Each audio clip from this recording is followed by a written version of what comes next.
Depuis toujours, j'ai été fasciné par l'idée de la face cachée d'Internet, cette fameuse dark web dont tout le monde parle mais que peu osent réellement explorer.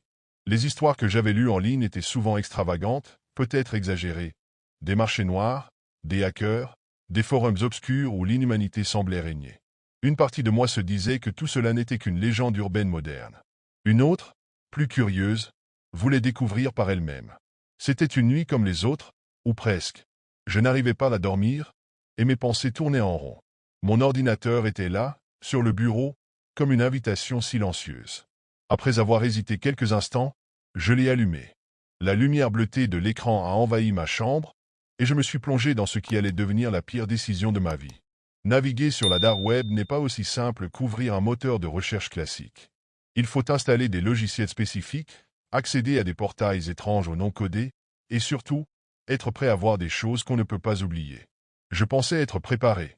Après tout, ce n'était qu'Internet, non, mais dès les premières minutes, une étrange tension s'est installée. Les sites que je visitais étaient étrangement silencieux, comme si chaque clic sur un lien était épié. Et puis je l'ai trouvé, souvenir perdu. Le nom m'a intrigué immédiatement. La page d'accueil était minimaliste, presque innocente, avec un message en lettres blanches sur fond noir. Des histoires oubliées, des visages disparus, des vérités cachées. Une simple barre de navigation proposait plusieurs sections, archives, derniers ajouts et, en bas, une mention discrète, en direct. Mon cœur a battu un peu plus vite. Qu'est-ce que cela pouvait bien être? Ma curiosité l'a emporté sur ma prudence. J'ai cliqué. Si seulement je pouvais revenir en arrière. Lorsque j'ai cliqué sur l'onglet en direct, l'écran s'est assombri un instant, comme si mon ordinateur hésitait avant de me révéler ce qu'il contenait. Puis, une vidéo s'est chargée. Ce que j'ai vu m'a glacé le sang. La transmission montrait une pièce banale, mal éclairée, filmée par une caméra de surveillance. Pendant une seconde, je ne comprenais pas. Rien dans l'image ne semblait anormal, mais quelque chose me dérangeait profondément. Je me suis penché vers l'écran, scrutant chaque détail, et c'est à ce moment-là que je l'ai reconnu. C'était mon salon. Je suis resté figé, incapable de détourner les yeux. La chaise près de la fenêtre, le tapis légèrement usé sous la table basse, la lampe décalée que je n'avais jamais pris la peine de remettre en place. Tout était là, exactement comme je l'avais laissé. Mais comment était-ce possible? Qui filmait chez moi? La panique a commencé à monter. Je me suis levé d'un bond, le souffle court, et j'ai couru jusqu'à mon salon. Tout était en ordre, comme dans la vidéo. Pourtant, cette sensation d'être observé me collait à la peau, comme si des yeux invisibles suivaient chacun de mes mouvements. Je suis retourné à mon bureau, espérant que ce n'était qu'un mauvais rêve. Mais la vidéo continuait de tourner. Et soudain, l'écran a clignoté. Une ligne de texte s'est affichée en rouge, au centre de l'image. Nous savons où tu es. Ma gorge s'est serrée, et mes mains ont commencé à trembler. À ce moment précis, mon téléphone s'est mis à sonner. Je suis resté paralysé un instant, fixant mon téléphone qui vibrait sur le bureau. Le numéro était masqué. Mon esprit tournait à toute vitesse. Devais-je répondre? Ignorer l'appel? Mais au fond de moi, je savais que je n'avais pas le choix. Je me suis saisi du téléphone, et, d'une voix tremblante, j'ai murmuré un allô. Personne ne répondait. Seul un silence pesant remplissait l'espace, amplifiant l'angoisse qui me rongeait déjà. Puis, un bruit sourd, comme une respiration lente et profonde, a retenti. Avant que je ne puisse dire quoi que ce soit, l'appel s'est interrompu. Une seconde plus tard, une notification est apparue sur mon écran. C'était un message. Tu n'aurais jamais dû venir ici. Mes mains tremblaient si fort que je pouvais à peine tenir le téléphone. Je me suis levé, vérifiant frénétiquement toutes les portes et fenêtres de la maison. Tout semblait fermé, sécurisé. Pourtant, cette sensation d'être observé ne me quittait pas. Chaque ombre, chaque recoin de ma maison me paraissait soudainement hostile, comme si quelque chose ou quelqu'un se cachait dans l'obscurité. Je suis retourné à mon bureau, déterminé à couper la connexion et à fermer ce site maudit. Mais lorsque j'ai bougé la souris, une nouvelle image est apparue sur mon écran. Cette fois, la caméra ne montrait plus seulement mon salon, mais moi, assis devant mon ordinateur. La panique s'est transformée en terreur pure. Il pouvait me voir, ici et maintenant. Une autre notification est arrivée sur mon téléphone. Tu crois pouvoir échapper à nos yeux? C'est là que j'ai compris. Il savait tout de moi. Où j'étais, ce que je faisais, et probablement bien plus encore. Mon cœur battait à tout rompre, chaque pulsation résonnant dans mes tempes comme un avertissement. Je devais faire quelque chose, mais quoi? La peur paralysait mes pensées. Alors que je réfléchissais à appeler la police, une nouvelle notification est apparue sur mon téléphone. Cette fois, il ne s'agissait pas de mots, mais d'une vidéo. Je l'ai ouverte à contre-cœur, et ce que j'ai vu m'a fait reculer de ma chaise. La vidéo montrait l'extérieur de ma maison, filmée depuis la rue. Un individu était debout devant ma porte d'entrée, une silhouette sombre tenant un objet brillant à la main. Une lame. La vidéo semblait en direct. Je n'avais pas entendu de bruit à l'entrée, pas de coup frappé à la porte. Pourtant, cette personne était là, à seulement quelques mètres de moi. Une nouvelle notification est arrivée presque immédiatement après. N'appelle pas à l'aide. Tu sais ce qui arrivera? Je me suis figé, pesant mes options. Si je restais ici, ils pourraient entrer à tout moment. Mais si je sortais, je tombais directement entre leurs mains. Mon esprit était en proie à un chaos total. Puis, un détail dans la vidéo m'a frappé. La lumière sur mon porche était allumée, mais je savais que je l'avais éteinte plus tôt dans la soirée. Ils étaient déjà entrés. Un bruit à l'étage a confirmé mes pires craintes. C'était subtil, presque imperceptible, un craquement de plancher. J'ai saisi un objet lourd sur mon bureau, un vieux trophée métallique, et je me suis dirigé lentement vers les escaliers. Chaque pas semblait résonner comme un tambour dans le silence oppressant de la maison. Alors que je levais les yeux vers l'étage, une nouvelle notification est arrivée sur mon téléphone, comme une moquerie. « Tu penses que tu peux nous arrêter ?» J'ai compris à cet instant que je ne jouais pas seulement pour ma vie, mais que j'étais devenu la proie dans un jeu qu'il contrôlait totalement. Mes jambes tremblaient tandis que je montais les escaliers, tenant fermement le trophée dans ma main. Chaque bruit, chaque ombre me semblait hostile. Je n'avais jamais ressenti un tel mélange de terreur et de vulnérabilité. Arrivé à l'étage, un silence pesant régnait. Je tendis l'oreille, cherchant à localiser le moindre son. Puis, je l'entendis, un murmure étouffé venant de ma chambre. Je m'approchai lentement, chaque pas s'accompagnant d'un grincement du plancher. La porte était entr'ouverte, laissant filtrer une faible lumière. Je m'arrêtai, retenant mon souffle, et poussai délicatement la porte du bout des doigts. La pièce était vide. Mon lit, mon bureau, mes affaires, tout était en ordre, comme si rien d'anormal ne s'était passé. Mais mon ordinateur portable était allumé, affichant une nouvelle image. Cette fois, ce n'était plus une caméra de surveillance.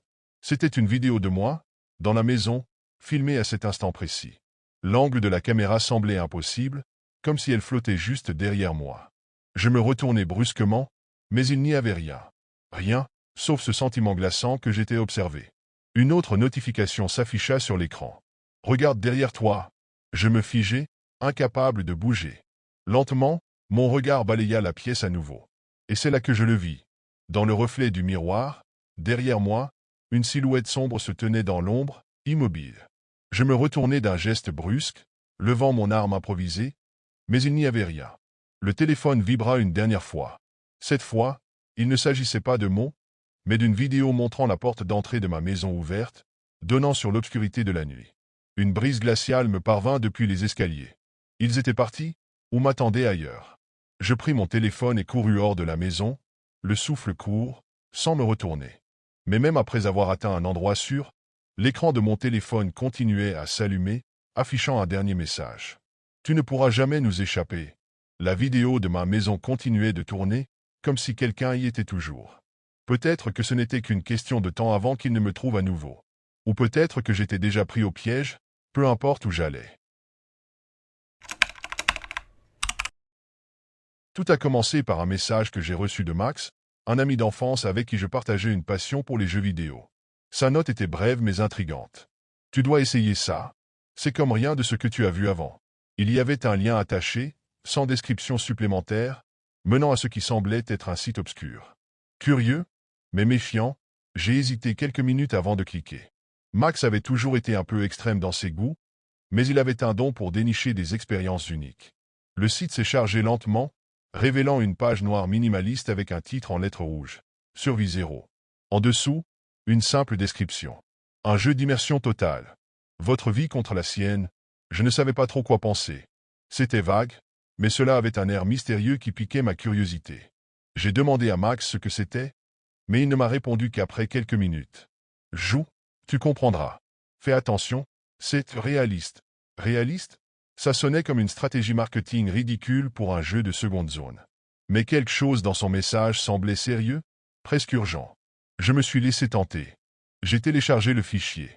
L'installation a été étrangement rapide, et le jeu s'est lancé immédiatement.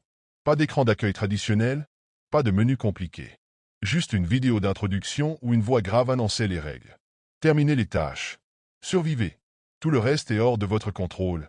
L'écran s'est illuminé, dévoilant un environnement sombre, semblable à une ville abandonnée. Les graphismes étaient incroyablement détaillés, presque photoréalistes. Mon personnage, que je pouvais voir en vue subjective, semblait essoufflé, et une musique oppressante résonnait en arrière-plan. Au début, les tâches étaient simples, explorer des bâtiments vides, ramasser des objets, éviter des obstacles. Rien de trop inhabituel. Mais une sensation étrange m'habitait déjà. Chaque pas dans ce jeu semblait réel, trop réel. Je me suis dit que Max avait raison, c'était bien différent. Mais ce que je ne savais pas encore, c'est à quel point ma vie allait basculer. La première heure de jeu s'était déroulée sans incident majeur, mais tout a changé lorsqu'une nouvelle tâche est apparue à l'écran. Cours. Il est à ta porte. J'ai d'abord cru que c'était une blague du jeu, une manière de me plonger dans l'ambiance oppressante. Pourtant, quelque chose clochait. La phrase était écrite dans une police différente, comme si elle avait été ajoutée à la dernière minute. Et puis, elle semblait personnelle. Je suis resté figé devant l'écran, mon cœur battant de plus en plus fort. C'est à ce moment-là que j'ai entendu les coups. 3 coups lourds, résonnant dans le silence de ma maison. Je me suis retourné instinctivement, mon regard fixé sur la porte d'entrée, à quelques mètres de moi. Mes oreilles bourdonnaient, et je me répétais que ce n'était qu'une coïncidence. Peut-être un voisin, ou le vent. Mais ces coups, ils étaient trop précis, trop coordonnés.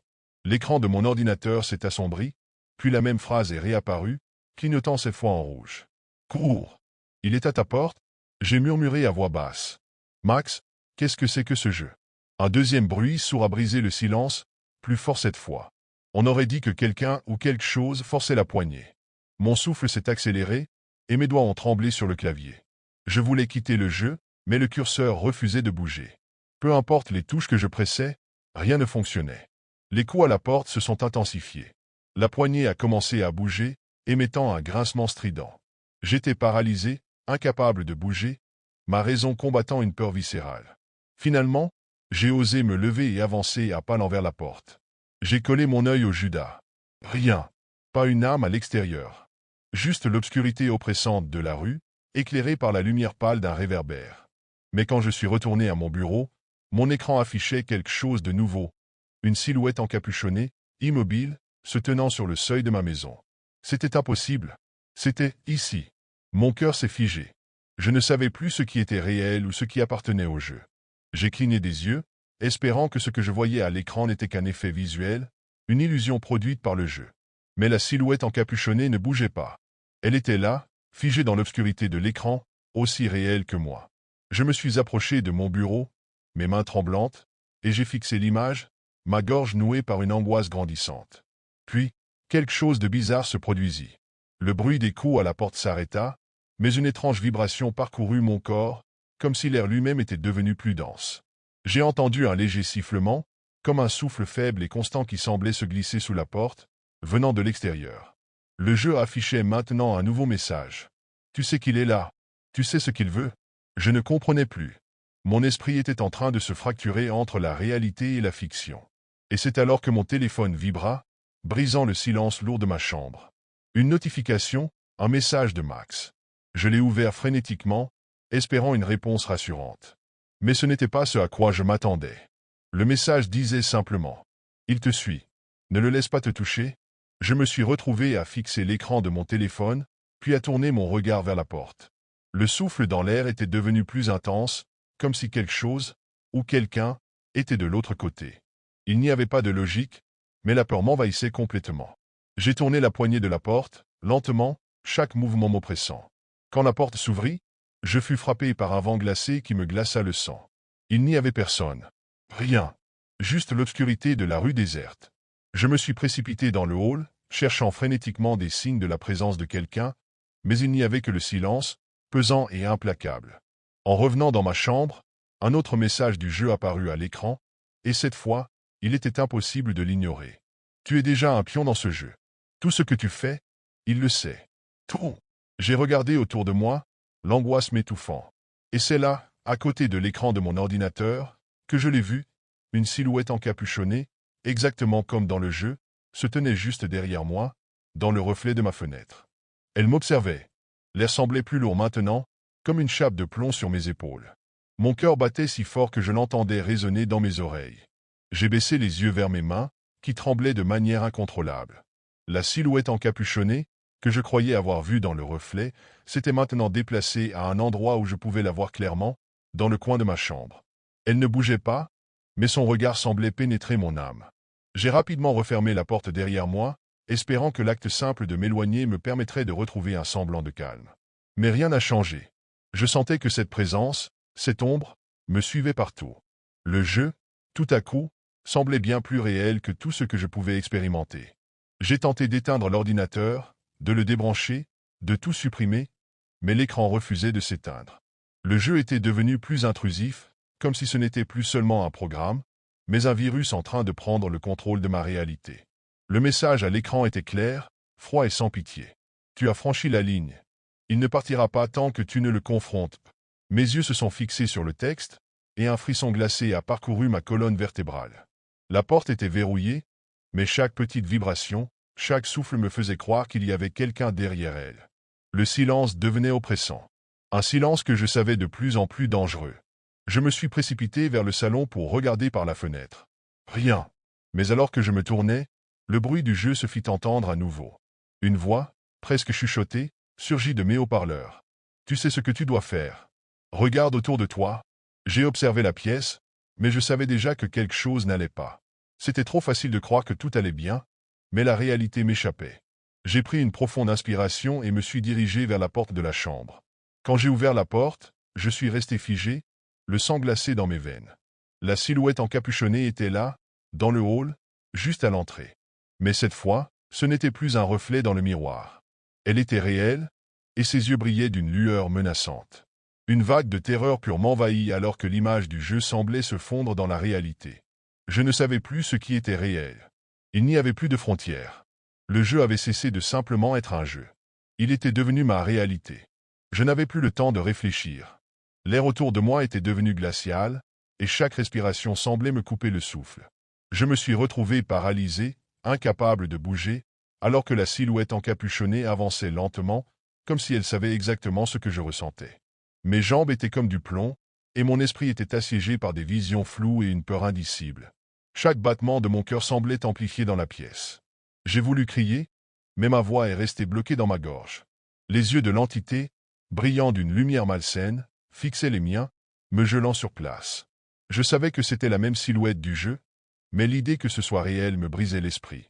C'était comme si le jeu m'avait englouti tout entier. Un autre message est apparu à l'écran, mais cette fois, il n'était pas sur mon ordinateur. Non, il était dans ma tête, résonnant comme un murmure dans mes oreilles. Tu as perdu. Maintenant, tu es à moi. Tout s'est passé si vite. Un éclat de lumière, un souffle glacé dans mon cou, et la silhouette était à mes côtés, son visage caché sous le capuchon, mais ses intentions claires comme le jour. Je pouvais sentir sa présence de plus en plus forte, comme une pression écrasante sur mes épaules. Chaque fibre de mon être me criait de m'échapper, mais mes pieds restaient ancrés au sol.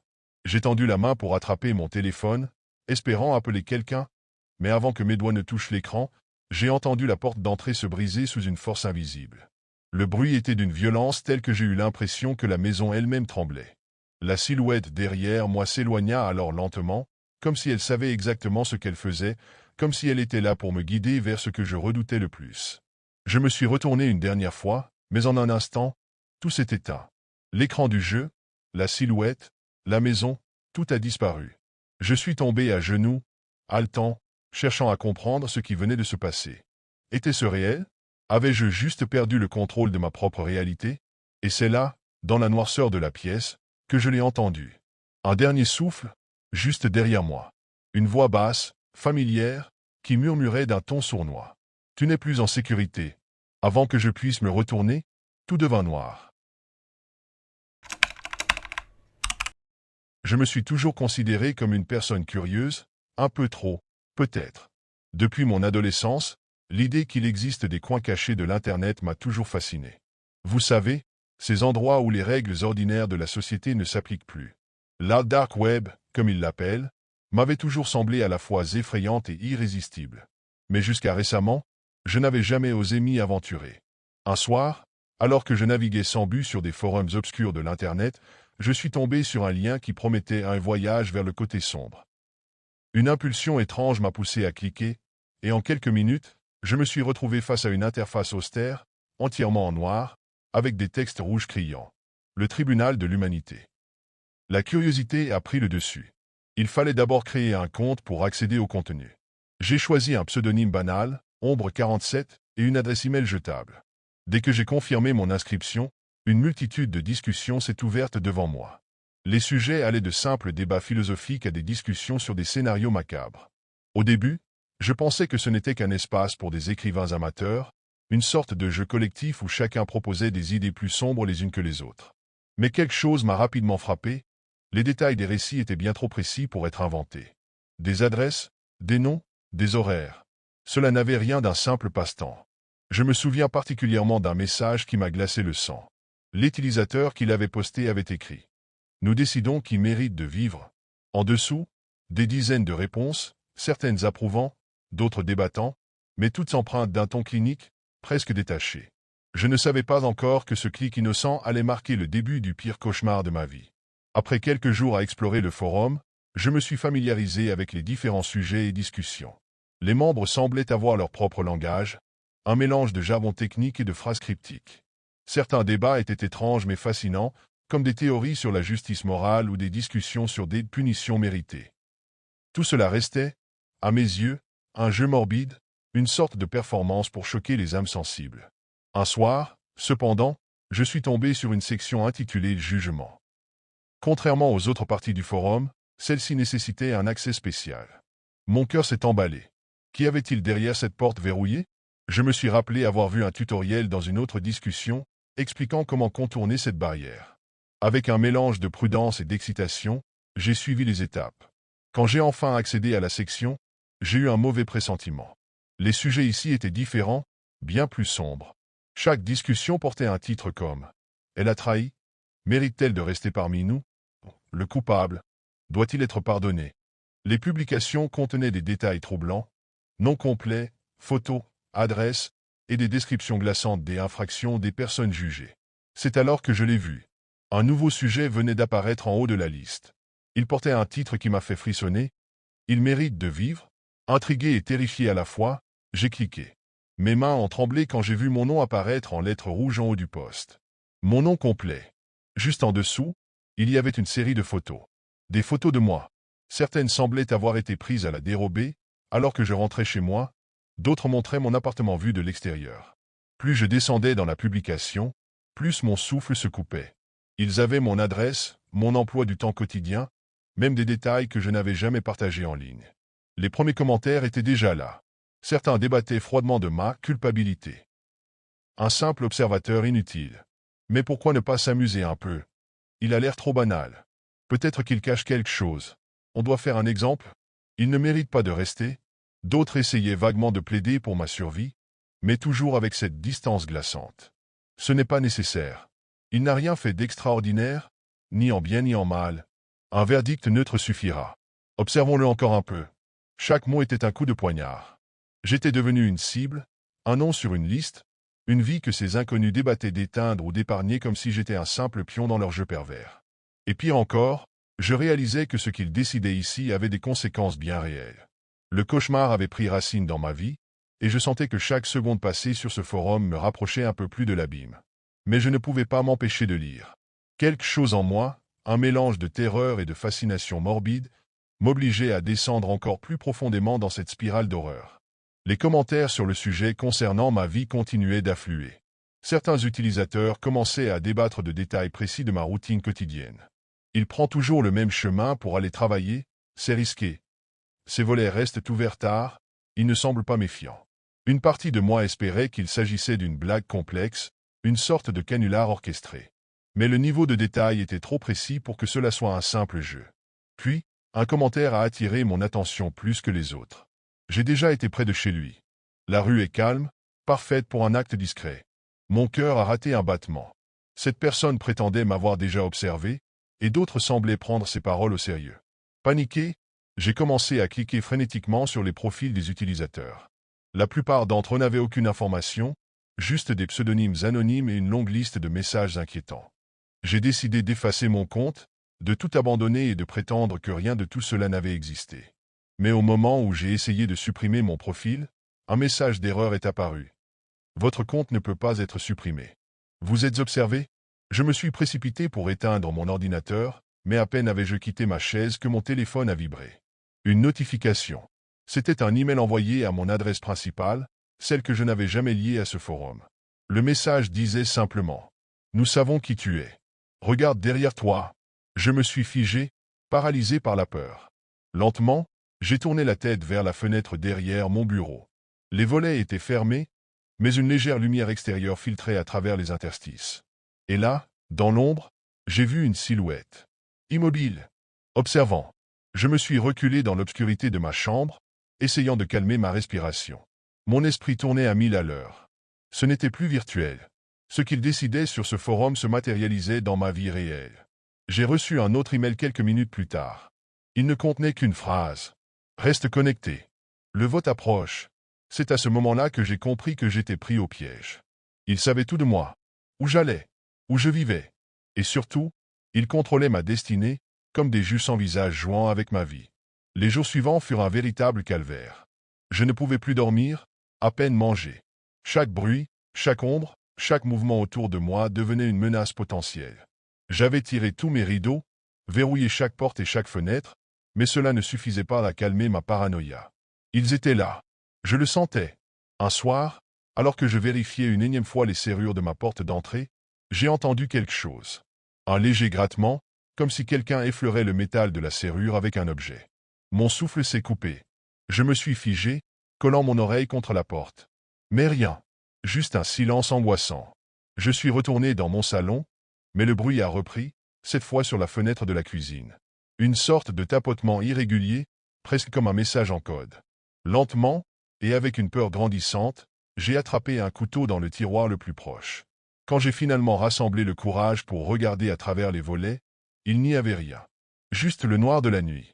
Mais je savais que ce n'était pas une hallucination. Le lendemain, je me suis forcé à sortir. Je devais aller au travail, faire semblant que tout allait bien. Mais dans la rue, les choses semblaient différentes. Une voiture noire, garée au coin de ma rue, était là depuis des heures. À chaque tournant, il me semblait que quelqu'un me suivait, que des regards se posaient sur moi. Je me retournais sans cesse, mais je ne voyais jamais personne. De retour chez moi, j'ai décidé d'éteindre tous mes appareils électroniques. Mon ordinateur, mon téléphone, même ma télévision. Mais à peine avais-je coupé le dernier que mon téléphone s'est rallumé tout seul. L'écran affichait une notification. Décision finale dans 24 heures. J'ai ouvert le message. À l'intérieur se trouvait une photo prise de moi, quelques minutes plus tôt, alors que je marchais dans ma rue. Ils étaient si proches, trop proches. C'est alors que j'ai reçu un email d'un expéditeur inconnu. Tu es surveillé. Tu dois partir maintenant. Le message contenait des instructions, prendre uniquement l'essentiel et quitter immédiatement la ville. Mais il y avait aussi une mise en garde, ne fais confiance à personne. Ils te trouveront si tu commets la moindre erreur. J'ai hésité. Était-ce un piège? Une manipulation pour m'amener à un endroit où il pourrait plus facilement agir? Ou bien était-ce vraiment quelqu'un qui tentait de m'aider? Mon instinct me criait de fuir, mais mes jambes restaient paralysées par la peur. Quand la nuit est tombée, je savais que quelque chose allait se passer. Les bruits autour de ma maison étaient plus fréquents, plus forts.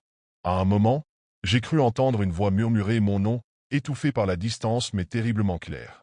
Puis, un dernier email est arrivé. Ils viennent ce soir. Prépare-toi. La nuit tombait, et ma maison était plongée dans une obscurité oppressante. Je m'étais barricadé du mieux que je pouvais, poussant des meubles contre les portes et les fenêtres. Le couteau que j'avais pris dans la cuisine était dans ma main, mais mes doigts tremblaient tellement que je n'étais pas sûr de pouvoir m'en servir si le moment venait. Le silence était assourdissant. Pas un bruit à l'extérieur, comme si le monde entier retenait son souffle. Puis, un grincement sourd retentit. C'était la porte d'entrée. Quelqu'un essayait de forcer la serrure. Mon cœur battait si fort que j'avais l'impression qu'il allait exploser. J'ai éteint toutes les lumières restantes et me suis caché derrière le canapé, respirant à peine. Le bruit s'est arrêté un instant, et je me suis demandé s'ils étaient partis. Mais soudain, un coup sec résonna à l'arrière de la maison. Quelqu'un brisait une fenêtre. Le fracas du verre qui éclatait a déclenché un cri primal en moi, un mélange de terreur et de désespoir. Je savais qu'ils étaient là, qu'ils entraient, qu'ils me cherchaient. Des pas lourds résonnaient maintenant dans le couloir. Je me suis recroquevillé derrière le canapé, retenant mes larmes. J'entendais des murmures, des voix basses, presque mécaniques. Il est ici. Vérifie la chambre. Mon téléphone vibra dans ma poche. Je l'ai sorti, terrifié que le bruit les attire, mais il était trop tard. L'écran affichait une nouvelle notification. Décision finale prise, non. J'ai compris que ma vie ne m'appartenait plus. Cette réponse, froide et définitive, scellait mon sort. Mais pourquoi avait-il décidé non? Que avait-il vu en moi pour mériter une telle sentence? Les pas se rapprochaient. Une ombre massive est passée devant le canapé. Je pouvais voir des bottes noires, sales, s'arrêtant juste devant ma cachette. Mon souffle était bloqué dans ma gorge. Puis, tout s'est passé si vite. Une main m'a attrapé et m'a tiré de ma cachette. Ils étaient deux, vêtus de noir, leurs visages dissimulés par des masques. Ils ne parlaient pas. Ils se contentaient de m'observer, leurs yeux froids fixant les miens à travers les ouvertures des masques. Je me suis débattu, hurlant, suppliant, mais ils n'ont montré aucune émotion. L'un d'eux a sorti une caméra et a commencé à filmer pendant que l'autre me maintenait au sol. Je ne comprenais pas. Était-ce leur manière de me juger une dernière fois?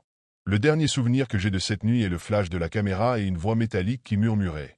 Le cas est clos. Quand je me suis réveillé, j'étais seul. Chez moi, tout était en désordre, mais rien n'avait été volé. J'ai couru jusqu'à mon ordinateur, mais le forum avait disparu. Impossible de le retrouver, comme s'il n'avait jamais existé. Depuis, je vis dans la peur constante. Je ne sais pas pourquoi ils m'ont laissé en vie, ni ce qu'ils attendaient de moi. Mais parfois, la nuit, je crois encore entendre des murmures derrière ma fenêtre, me rappelant que, pour eux, je ne serai jamais vraiment libre. C'était une nuit comme les autres, ou presque. Je venais de terminer une longue journée de travail, et comme à mon habitude, je m'étais installé devant mon ordinateur, prêt à me perdre dans les méandres d'Internet. Explorer l'obscur, le bizarre, l'incompréhensible, c'était une passion coupable, un exutoire qui, je l'avoue, avait tendance à me fasciner autant qu'il me dérangeait. Des forums aux rumeurs sinistres, des vidéos floues de prétendues apparitions, tout cela m'attirait irrésistiblement. Ce soir-là, alors que je parcourais distraitement ma boîte mail, un message attira mon attention. L'expéditeur était inconnu, l'objet se contentait de dire « Convité spécial ». Je ne me souviens pas d'avoir ressenti de la peur immédiatement. Non, ce fut plutôt de la curiosité, un mélange d'excitation et de méfiance. Je cliquai. Le message était étrangement minimaliste. Aucune phrase explicative, aucun détail. Juste un lien hypertexte, entouré de deux mots, cérémonia de Acetasao. Mon instinct me criait de fermer la fenêtre, d'effacer le message et d'oublier cet email. Mais mon esprit, avide de sensations nouvelles et de mystères à déchiffrer, me poussait à aller plus loin. J'hésitais, le curseur flottant au-dessus du lien. Une part de moi savait que ce n'était pas une bonne idée. Ces histoires qu'on raconte, ces gens qui disparaissent après avoir cliqué sur des liens suspects. Ce n'étaient pas des légendes urbaines, pas vrai, mais malgré tout, je ne pouvais pas m'en empêcher. Je cliquai, le cœur battant. La page qui s'ouvrit était aussi sombre que le message initial. Pas d'introduction, pas d'explication, juste une vidéo qui démarra automatiquement. Mon écran s'obscurcit, et la pièce autour de moi sembla devenir plus froide, plus lourde. J'étais à la fois captivé et paralysé.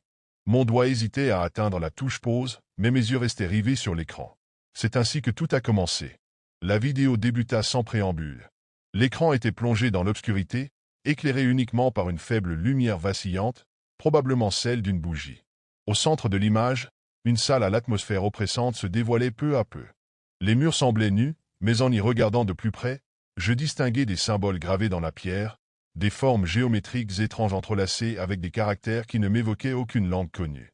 Des silhouettes commençaient à apparaître, une à une, formant un cercle autour de ce qui ressemblait à un autel rudimentaire. Elles portaient toutes des masques inquiétants, façonnés dans une sorte de bois brut. Chaque masque avait une expression unique, des visages grimaçants, hurlant ou déformés dans une mimique de douleur. L'une des figures tenait un objet brillant, une dague peut-être, mais les détails étaient flous. Il parlait, ou plutôt chantait, une sorte d'incantation gutturale. Une langue que je ne reconnaissais pas, mais dont les sons me donnaient des frissons. C'était comme si chaque syllabe portait un poids, une gravité, et s'enfonçait directement dans mon esprit. Je ne comprenais pas les mots, mais ils semblaient résonner en moi, comme une menace subtile que je ne pouvais ignorer.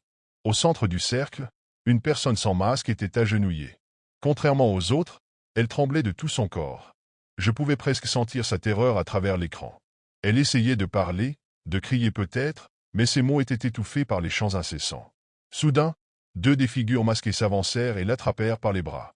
La personne tenta de résister, mais ils la maîtrisèrent sans effort. Ils la traînèrent vers une grande porte en bois, ornée des mêmes symboles étranges que ceux des murs. La porte s'ouvrit lentement, émettant un grincement qui me fit serrer les dents. À cet instant, la caméra pivota. L'objectif se fixa sur une silhouette, différente des autres. Le masque qu'elle portait semblait plus complexe, presque cérémoniel, avec des détails dorés et un air de supériorité. Cette figure regardait directement l'objectif, et j'eus la désagréable impression qu'elle me regardait, moi. Puis, l'écran devint noir. Quelques secondes plus tard, une ligne de texte apparut. Você foi selecionado para o próximo ritual. Ce japontual, ma gorge se serra. Je n'avais pas encore eu le temps de comprendre ce que je venais de voir quand une notification vibra sur mon téléphone. Une nouvelle message, contenant une adresse. C'était la mienne. Le son de la notification me tira de ma stupeur. Pendant un instant, je restai figé, les yeux fixés sur l'écran de mon téléphone, incapable de bouger. Le message s'affichait en lettres blanches sur un fond sombre. Você foi selecionado para o próximo ritual. Ce japontual, et juste en dessous, une adresse, mon adresse. Mon cœur se mit à battre à une vitesse alarmante. C'était impossible. Quelqu'un devait me faire une mauvaise blague? Non. Mais comment aurait-il pu connaître mon adresse? Je me levai d'un bond, jetant un regard autour de moi. L'air semblait plus lourd, presque irrespirable, et chaque ombre dans la pièce prenait une forme menaçante. J'essayais de rationaliser. Peut-être que c'était un hasard, ou une sorte de phishing élaboré. Mais au fond de moi, je savais que ce n'était pas ça. Avec des mains tremblantes, je verrouillai toutes les portes et fenêtres de la maison. Chaque cliquetis résonnait dans le silence oppressant. Je me surprenais à jeter des regards par-dessus mon épaule, comme si j'attendais que quelqu'un surgisse de l'obscurité. Le message continuait de tourner en boucle dans ma tête. Você foi selecionado. Pourquoi moi? Qu'est-ce que cela signifiait? Et surtout, comment avait-il pu obtenir mon numéro? Je revins à mon ordinateur, espérant trouver une explication. Je fouillai frénétiquement ma boîte mail, cherchant à retracer l'origine du message ou à trouver d'autres indices. Mais l'email avait disparu. Pas dans la corbeille, pas dans les archives. Comme s'il n'avait jamais existé. À ce moment-là, mon téléphone vibra de nouveau. Je sursautai, le cœur prêt à exploser. C'était une image. Une photo floue, mais suffisamment claire pour que je comprenne. C'était l'extérieur de ma maison, prise de nuit. Je reculai instinctivement, mes jambes faiblissant sous moi. La photo n'était pas ancienne. C'était maintenant. Je pouvais reconnaître les lumières que j'avais laissées allumées. Et puis, je remarquai un détail qui me glaça jusqu'aux os. Une silhouette, presque imperceptible, se tenait à l'ombre d'un arbre devant ma fenêtre. Ils étaient déjà là. J'étais paralysé, figé sur place, les yeux rivés sur la silhouette floue dans l'image. Je voulais crier, courir, mais mon corps ne répondait plus. La pièce autour de moi semblait se rétrécir, l'air se faisait plus étouffant, presque suffocant. Le son de mes propres respirations, rapide et irrégulière, résonnait dans mes oreilles. Tout semblait irréel, comme un mauvais rêve dont je ne pouvais m'échapper. Je me précipitai vers la fenêtre, espérant que la silhouette serait partie, mais en la scrutant à travers les rideaux, je vis qu'elle était toujours là, immobile, comme une ombre figée dans le temps. Mes mains tremblaient si fort que je manquai plusieurs fois le bouton pour lever le store. Enfin, lorsque je réussis à regarder dehors, je ne vis plus que l'obscurité de la nuit. Je respirais un peu mieux, mais un malaise persistant me rongeait. Était-ce une simple illusion?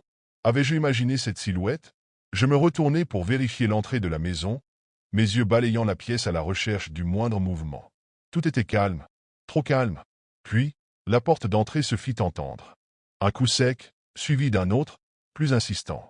Mon cœur s'emballa, mes jambes se dérobèrent sous moi. Je me laissai tomber au sol, les mains contre les oreilles, espérant que tout ceci n'était qu'un cauchemar. Les coups continuèrent, de plus en plus forts, de plus en plus pressants. Un dernier coup fit vibrer la porte. Ce n'était plus juste un bruit. C'était un message. Quelque chose, ou quelqu'un, voulait entrer. Je me levai, le corps tremblant, mais une partie de moi savait que fuir ne servirait à rien. Je n'avais pas le luxe de l'option fuite. Ils étaient déjà là, et si je ne faisais rien, ce rituel que j'avais vu dans la vidéo allait se concrétiser de manière bien plus terrible que je ne l'aurais jamais imaginé. Je m'approchai lentement de la porte, mes mains encore tremblantes. Je n'avais aucune idée de ce que je ferais si je l'ouvrais, mais l'intuition me disait que je n'avais pas le choix. Les coups cessèrent soudainement. Un silence lourd tomba sur la maison. Puis, un murmure, presque imperceptible, traversa l'air. Estamos esperando. C'était une voix grave, distordue, presque mécanique, qui semblait venir de derrière la porte. Et alors, je compris. C'était trop tard. Je n'avais plus de souffle, mon cœur battait à un rythme effréné, et pourtant, tout semblait suspendu, comme si le temps lui-même hésitait. Les mots Estamos esperando résonnaient encore dans ma tête, comme un écho qui ne voulait pas disparaître.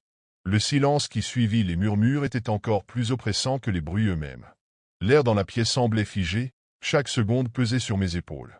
Je n'avais aucune idée de ce qu'il fallait faire. Fuir? Crier? Mais les coups à la porte s'étaient arrêtés. Aucun autre son ne venait perturber le calme lourd de la maison. C'était comme si tout s'était arrêté, comme si l'espace lui-même attendait que je fasse le premier mouvement. Puis, une vibration dans ma poche me fit sursauter. Mon téléphone. Je ne voulais pas regarder, je savais que cela ne ferait qu'empirer les choses, mais mes mains se dirigeaient malgré moi vers l'écran. Une nouvelle notification. Cette fois, il n'y avait pas de texte. Juste une image. Je l'ouvris, la gorge serrée, les yeux presque fermés. C'était une capture de la pièce dans laquelle je me trouvais, mais quelque chose clochait. Les murs étaient plus sombres, plus sinistres, et la lumière qui émanait de l'écran semblait frémir, comme si elle était prise dans une sorte de distorsion. Et là, au centre de l'image, juste derrière moi, une silhouette se tenait debout, presque invisible dans l'ombre. Je pouvais à peine distinguer ses traits, mais quelque chose dans la posture de cette figure m'envoya une vague de terreur. C'était moi, mais ce n'était pas moi. Un autre moi, plus pâle, plus distordu, comme une version déformée qui n'appartenait pas à ce monde. Mon corps se crispa. Je voulais hurler, mais aucun son ne sortait de ma bouche. La silhouette s'approchait lentement, ses mouvements n'étant ni fluides ni naturels, comme si chaque geste était forcé. Mon regard se fixa sur la porte par laquelle je savais qu'ils allaient entrer. La pièce entière sembla se déformer, et l'air devint plus dense, comme si chaque seconde était une éternité qui me happait lentement. Puis, sans que je ne m'en rende compte, je me retrouvai devant la porte. Je n'avais même pas vu mes jambes se déplacer, comme si quelqu'un ou quelque chose contrôlait mes actions. Un frisson glacial parcourut ma colonne vertébrale lorsque je posai ma main sur la poignée, une pression étrange m'envahissant, comme une force invisible. Je l'ai tournée. La porte s'ouvrit lentement, dans un grincement inhumain. Derrière, il n'y avait pas de lumière, juste un noir total. Une main glacée se posa sur mon épaule.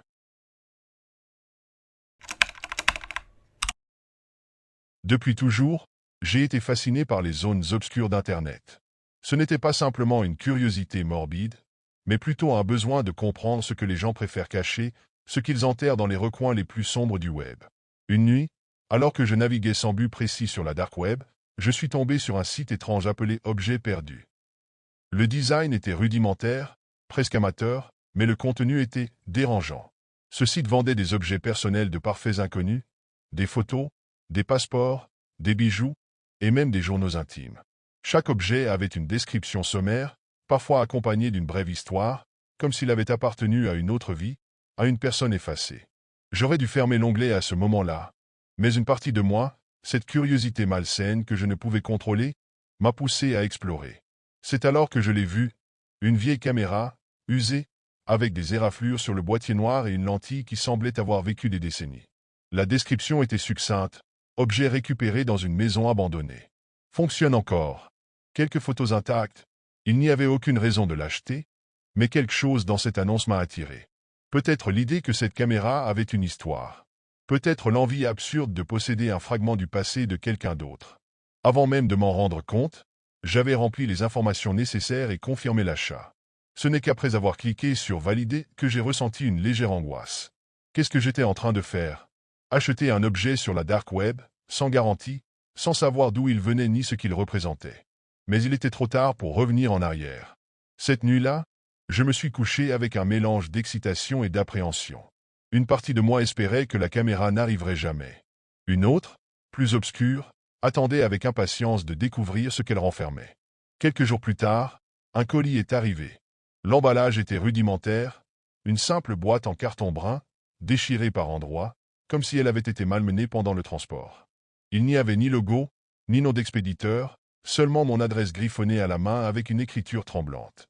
En ouvrant la boîte, j'ai découvert la vieille caméra, exactement comme sur la photo du site. Elle était encore plus abîmée que je ne l'avais imaginé, avec des rayures profondes sur le boîtier et une fine couche de poussière incrustée dans les rainures. En dessous, il y avait un petit bout de papier plié en deux. Je l'ai déplié, intrigué, pour découvrir une courte note écrite à l'encre rouge. Certaines choses ne devraient pas être retrouvées. Mon cœur a raté un battement. La phrase, bien qu'ambiguë, avait une tonalité menaçante. Pendant un instant, j'ai pensé jeter tout le contenu à la poubelle. Mais encore une fois, cette curiosité irrationnelle m'a retenu. Je me suis assis à mon bureau, la caméra entre les mains. Elle semblait peser plus lourd que prévu, comme si elle portait un fardeau invisible. Après avoir cherché pendant quelques minutes, j'ai trouvé l'interrupteur pour l'allumer. À ma grande surprise, elle fonctionnait encore. Le petit écran numérique, bien que vieilli et rayé, s'est éclairé. Immédiatement, un dossier d'images s'est affiché. Il était intitulé simplement photo. Ma curiosité s'est transformée en anticipation fébrile. Je ne m'attendais pas à trouver quoi que ce soit d'inhabituel, peut-être des photos banales prises par l'ancien propriétaire. J'ai ouvert le dossier, et les premières images ont commencé à défiler. Elles montraient des endroits anodins, une rue déserte, un parc mal éclairé, des intérieurs de maisons en désordre. Mais quelque chose m'a frappé, certains lieux semblaient étrangement familiers. Ce n'est qu'après quelques secondes que j'ai réalisé pourquoi. Ces endroits étaient proches de chez moi.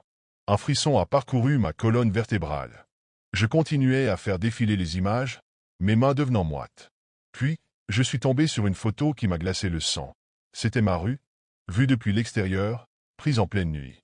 Mon souffle s'est coupé en voyant cette photo de ma rue, prise d'un angle précis que je connaissais trop bien. C'était le même angle que celui de ma fenêtre de chambre à l'étage. Mes mains tremblaient alors que je continuais à faire défiler les images, chaque clic me rapprochant d'une vérité que je n'étais pas sûr de vouloir connaître. Les photos suivantes montraient l'intérieur de ma maison. Mon salon, reconnaissable à l'ancienne horloge accrochée au mur. Ma cuisine, avec son carrelage ébréché. Chaque image semblait s'approcher un peu plus, me guidant dans une trajectoire qui me glaçait d'effroi. Et puis, je suis tombé sur elle. Une photo de ma chambre. La prise de vue était étrange, légèrement inclinée, comme si elle avait été prise depuis un coin sombre. Sur le lit, on me voyait, endormi, les draps remontés jusqu'au menton. Je me suis figé, incapable de détourner le regard de l'écran. Il n'y avait aucun doute, c'était moi. Le sang pulsait dans mes oreilles alors que des questions tourbillonnaient dans ma tête. Comment cette photo avait-elle pu être prise? Qui était entré chez moi? Quand cela s'était-il produit? Dans un accès de panique, j'ai quitté ma chambre pour inspecter chaque recoin de ma maison. J'ai vérifié toutes les serrures, les fenêtres, cherché le moindre signe d'effraction. Mais tout semblait parfaitement en ordre. Je suis retourné à la caméra, le cœur battant à tout rompre, pour vérifier les dernières images. La suivante était encore plus terrifiante. Elle montrait ma chambre à nouveau, mais cette fois, la prise était plus proche. Comme si le photographe s'était avancé jusqu'à mon lit. Mon esprit refusait d'accepter ce que mes yeux voyaient. Était-ce une blague macabre?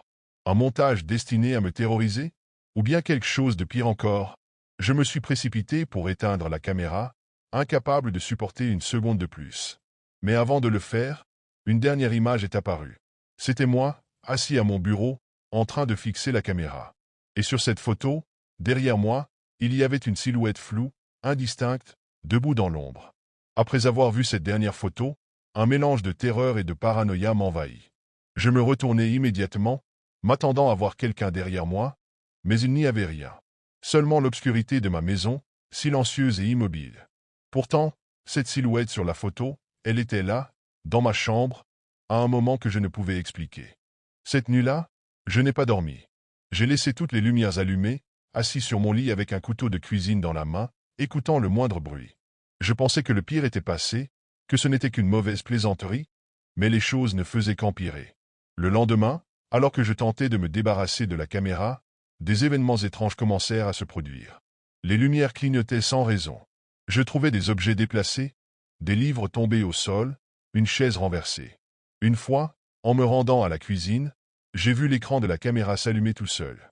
Une nouvelle photo y apparaissait, un gros plan de ma porte d'entrée, prise de l'extérieur. J'ai immédiatement couru vérifier la porte. Elle était verrouillée, mais je ne pouvais m'empêcher de sentir une présence de l'autre côté, comme si quelqu'un m'observait.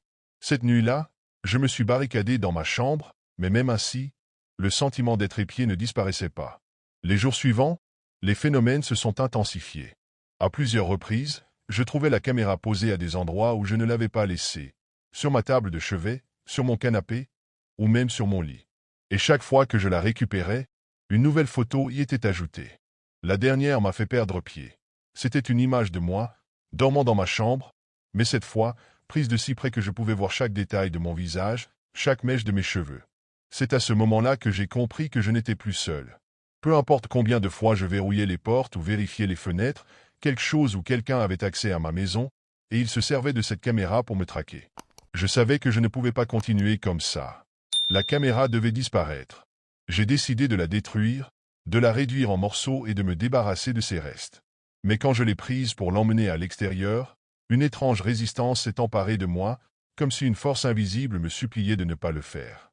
Mon esprit vacillait entre peur et fascination, mais je savais qu'il n'y avait plus de place pour l'hésitation. Je suis sorti en pleine nuit, tenant la caméra dans un sac plastique. La rue était déserte, et l'air semblait chargé d'une tension oppressante. J'ai marché jusqu'à un terrain vague non loin de chez moi, décidé à en finir une bonne fois pour toutes. Avec une pierre, j'ai fracassé la caméra, brisant la lentille en mille éclats.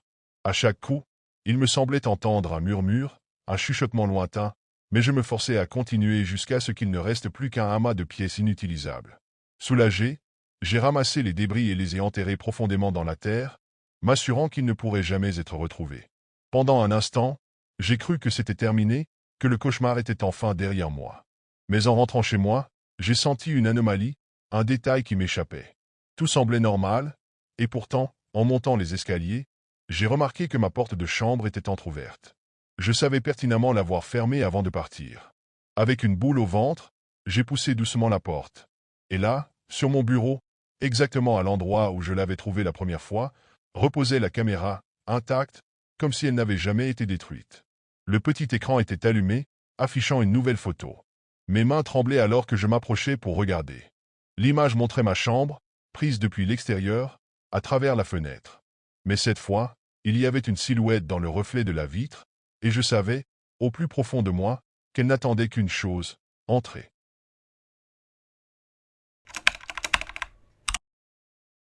Mon ami Joao a toujours eu une fascination étrange pour les coins sombres d'Internet. Il passait des heures à explorer des forums obscurs, à dénicher des histoires inquiétantes et à me raconter des anecdotes sur ce qu'il appelait de l'autre côté du web. Je ne m'y intéressais pas particulièrement, mais ce soir-là, il semblait particulièrement excité. Il m'a appelé d'un ton pressant. « J'ai trouvé quelque chose d'incroyable, tu dois voir ça. » Curieux malgré moi, je suis allé chez lui. Sa chambre était un chaos organisé, avec des câbles et des écrans partout. La lumière bleutée de ses appareils illuminait à peine les piles de livres et les restes de snacks qui traînaient. Joao était déjà assis devant son ordinateur, les yeux rivés à l'écran, les doigts dansant sur le clavier. « C'est quoi, cette fois ?» ai-je demandé, un peu moqueur. « Un site de streaming sur le dark web » m'a-t-il répondu sans me regarder. Je me suis assis à côté de lui, un peu mal à l'aise. Il m'a expliqué que ce site proposait des événements exclusifs, des choses qu'on ne pouvait voir nulle part ailleurs. Des vidéos en direct, parfois illégales, souvent dérangeantes. J'ai senti un frisson me parcourir, mais je n'ai rien dit. La curiosité, ou peut-être l'envie de ne pas passer pour un lâche, m'a poussé à rester. « Regarde, c'est gratuit », m'a-t-il dit en pointant une transmission en direct. L'écran affichait un simple cadre noir avec une vidéo floue qui semblait être filmée dans une pièce ordinaire. Rien de spectaculaire. Pourtant, il y avait quelque chose de dérangeant dans cette simplicité, quelque chose que je ne pouvais pas définir. Joao a rapidement cliqué sur le lien de la transmission en direct. L'image s'est chargée lentement, révélant une pièce faiblement éclairée. À première vue, c'était un simple intérieur, 4 murs nus, un lit défait dans un coin, une chaise en bois près d'un bureau encombré, et une fenêtre avec des rideaux légèrement tirés. Rien de particulièrement remarquable. Mais il y avait quelque chose de subtil, presque imperceptible, qui rendait cette scène incroyablement oppressante. Peut-être était-ce le silence absolu, interrompu seulement par le léger grésillement du flux vidéo. Peut-être était-ce la manière dont l'angle de la caméra semblait calculé, presque trop parfait, comme si quelqu'un voulait que nous voyions précisément ce qu'il fallait voir. Joao, lui, était fasciné. Ses yeux fixaient l'écran sans cligner, sa main jouant nerveusement avec le fil de sa souris. « C'est étrange, non ?» a-t-il murmuré, comme s'il avait peur de briser le silence de la pièce à l'écran. J'ai hoché la tête, incapable de détourner mon regard. Au bout de quelques minutes, j'ai commencé à ressentir un malaise. La pièce me semblait étrangement familière, mais je ne pouvais pas encore dire pourquoi. Joao, quant à lui, semblait partager cette impression. « Tu remarques quelque chose » m'a-t-il demandé, l'air soudain inquiet. Avant que je ne puisse répondre, il s'est figé. Il a reculé légèrement sur sa chaise, sa main couvrant sa bouche. Ses yeux, agrandis par la peur, fixaient l'écran. « Non, c'est impossible » a-t-il murmuré d'une voix tremblante. Il s'est levé brusquement et a commencé à regarder autour de lui dans sa propre chambre, comme s'il cherchait une confirmation. Mon cœur s'est mis à battre plus vite. Je l'ai suivi des yeux, puis j'ai regardé de nouveau l'écran. C'est alors que je l'ai vu. Les détails, les meubles, la disposition. La pièce dans la vidéo n'était pas qu'une pièce quelconque. C'était celle de Joao. Joao s'est immobilisé au milieu de la pièce, son regard alternant frénétiquement entre l'écran et les meubles autour de lui. Sa respiration s'accélérait, et ses mains tremblaient légèrement. « C'est ma chambre » a-t-il murmuré, presque pour lui-même. Je sentais la panique monter en lui, mais je tentais de garder mon calme. Pourtant, je ne pouvais pas nier l'évidence. Chaque détail concordait, le bureau encombré avec la pile de livres bancals, la chaise en bois avec une éraflure sur le dossier, les rideaux légèrement usés qui laissaient filtrer un filet de lumière. C'était sa chambre, filmée en direct, mais comment ? « Joao, calme-toi, ai-je dit, en essayant de masquer ma propre inquiétude. Peut-être que c'est une coïncidence, un décor qui ressemble au tien. » Il secoua la tête violemment. « Non, regarde ça. » Il pointa du doigt un détail à l'écran, un mug posé sur le bureau, avec une fissure distincte sur le côté. Le même mug était devant lui, à cet instant précis, au même endroit sur le bureau. Je ne pouvais plus nier. C'est alors que quelque chose a changé dans la vidéo. La caméra, qui jusqu'à présent était restée fixe, a commencé à bouger lentement. Elle glissait dans la pièce comme si elle était tenue par une main invisible, explorant chaque recoin. Joao et moi étions figés, incapables de détourner les yeux. La caméra s'est arrêtée un instant sur le lit des faits, puis s'est tournée vers la chaise, avant de pivoter lentement en direction de la fenêtre. À ce moment-là, une angoisse sourde s'est emparée de moi. Lorsque la caméra a atteint la fenêtre, elle s'est arrêtée. Sur l'écran, nous pouvions voir exactement ce que Joao et moi voyions en ce moment même depuis son bureau, la chaise où je me trouvais assis, l'ordinateur, et nos visages horrifiés. Je n'arrivais pas à respirer. Joao s'est levé brusquement, renversant sa chaise, et a commencé à chercher frénétiquement dans la pièce. Pendant ce temps, l'image sur l'écran est devenue de plus en plus instable, des lignes de grésillement apparaissant ici et là, jusqu'à ce que l'écran devienne complètement noir. Le silence qui a suivi l'extinction de l'écran a été assourdissant. Joao était pâle, ses mains tremblaient alors qu'il regardait l'ordinateur, comme s'il s'attendait à ce que la vidéo reprenne. Mais rien ne se produisit. La pièce était calme, trop calme. La lueur des écrans éteints laissait tout dans l'obscurité, et l'air devenait oppressant. Je n'arrivais pas à détacher mon regard du point où l'écran avait disparu. Un malaise indescriptible me serrait la poitrine, comme si quelque chose d'invisible, d'effrayant, attendait dans l'ombre. Joao, de son côté, s'était agité, parcourant sa chambre, frappant les murs comme pour s'assurer que rien ne se cachait dans les coins sombres. Puis, soudain, un bruit de grésillement brisa le silence.